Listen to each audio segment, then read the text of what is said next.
중국의 구제금융 시대가 정말 끝났다는 이야기 많이 들어보셨죠? 과연 사실일까요? 오늘 중국 최대 부동산 기업 중 하나의 위기를 아주 깊숙이 들여다보면서 이 거대한 질문의 답을 함께 찾아보겠습니다. 자, 모든 이야기의 시작은 바로 이 숫자입니다. 약 1,700억 달러. 이게 어느 정도냐면요. 우리나라 돈으로 무려 220조 원에 달하는 정말 천문학적인 금액이에요. 이게 바로 중국 최대 부동산 개발사 중 하나인 반케의 자산 규모입니다. 머릿속에 꼭 넣어두세요. 220조 원입니다. 그런데 진짜 믿기 힘든 건 방금 본 그 어마어마한 자산을 가진 거대 기업이 지금 디폴트, 그러니까 채무 불이행이라는 벼랑 끝에 서 있다는 사실입니다. 그야말로 재앙적인 부채 위기에 빠진 거죠. 그럼 첫 번째 섹션에서는 바로 이 질문부터 시작해보죠. 한때 대마불사의 신화로 불렸던 이 거인이 도대체 어쩌다가 이 지경까지 오게 된 걸까요? 아시다시피 수년 동안 반케는 대마불사의 상징 같은 존재였어요.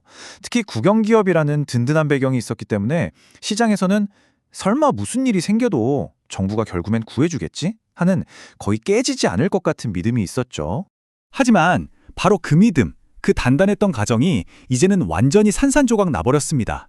그리고 바로 이 지점에서부터 이 이야기의 가장 충격적인 반전이 시작됩니다. 그렇다면 모두가 철석같이 믿었던 정부는 지금 뭘 하고 있을까요? 두 번째 섹션에서는 베이징의 단호한 거절, 즉 구제금융은 없다는 입장을 자세히 살펴보겠습니다. 그러니까요, 다들 당연하게 이 질문을 던지고 있죠.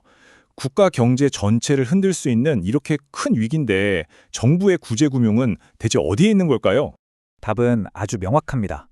베이징은 지금 의도적으로 개입을 거부하고 있어요.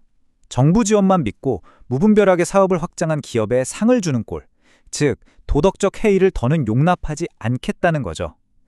이건 단순히 한 기업을 외면하는 차원이 아니에요. 중국 경제의 근본적인 판이 바뀌고 있다는 아주 강력한 신호입니다. 자, 이제부터가 진짜 이 이야기의 핵심입니다. 사실 반케 위기는 시작에 불과하거든요. 이제 세 번째 섹션에서 보시겠지만 이건 중국 경제의 성장 엔진을 부동산에서 제조업으로 완전히 갈아 끼우는 거대한 전략의 일부입니다. 이 표를 보시면 그 변화가 한눈에 들어오죠. 과거의 성장 엔진이 부동산이었다면 현재는 수출과 제조업입니다. 대마불사는 옛말이 됐고 이제는 질서 있는 구조조정이 새로운 원칙이 된 거죠. 정부는 과열된 부동산 시장에서 과감히 발을 빼고 국가의 미래를 새로운 동력에 거는 그야말로 거대한 도박을 하고 있는 겁니다. 그러니까 더 이상 텅 빈 아파트를 짓는 데 돈을 쏟아붓는 대신 중국은 이제 전기차, 배터리, 첨단 제조업 같은 하이테크 수출 분야로 자원을 집중시켜서 경제를 끌고 가려는 겁니다. 하지만 이렇게 거대한 배의 항로를 갑자기 바꾸는 데에는 엄청난 대가가 따르겠죠? 네 번째 섹션에서 보시겠지만 경제학자들은 지금 중국 경제가 스스로를 파괴하는 부정적 피드백 고리라는 아주 위험한 순환에 빠져들고 있다고 경고하고 있습니다. 세계적인 투자은행 바클레이즈는 이 상황을 이렇게 진단합니다. 부동산 침체가 경제 전반과 노동시장 그리고 소비 심리를 악화시키고 이게 다시 경제 전체를 디플레이션이라는 늪으로 끌어내리는 정말 끝없는 악순환을 촉발하고 있다는 거죠. 이 악순환이 어떻게 작동하냐면요. 아주 간단하면서도 무섭습니다. 먼저 부동산 가치가 뚝 떨어집니다. 그럼 집 가진 사람들의 자산이 줄어들겠죠? 그럼 당연히 사람들은 지갑을 닫고 소비를 줄입니다. 모두가 소비를 안 하니 결국 경제 전반의 물가가 하락하는 디플레이션 압력으로 이어지는 겁니다. 꼬리에 꼬리를 무는 거죠. 이게 일반 서민들에게는 그냥 경제 용어가 아니에요. 내 평생 모은 자산 가치가 뚝뚝 떨어지고 내가 들어가 살 새 집은 언제 완공될지 모르고 미래에 대한 희망보다는 두려움과 불안감이 커지는 바로 그 현실 자체를 의미하는 겁니다. 자, 이제 마지막 섹션입니다. 중국은 이미 선택을 내렸습니다. 부동산을 희생하더라도 경제의 미래를 제조업에 걸기로 말이죠. 그렇다면 이제 남은 질문은 딱 하나입니다. 그래서 앞으로 어떻게 될까요? 전문가들의 의견은 거의 일치합니다. 빠른 회복은 없을 거라는 거죠. 대신 부동산 부문은 앞으로 꽤 오랫동안 더 낮은 수준의 새로운 표준, 즉 뉴노멀에 머물 거라는 전망이 지배적입니다. 이걸 흔히 L자형 장기 침체라고 부르죠. 뚝 떨어진 다음에 회복 없이 쭉 가는 겁니다.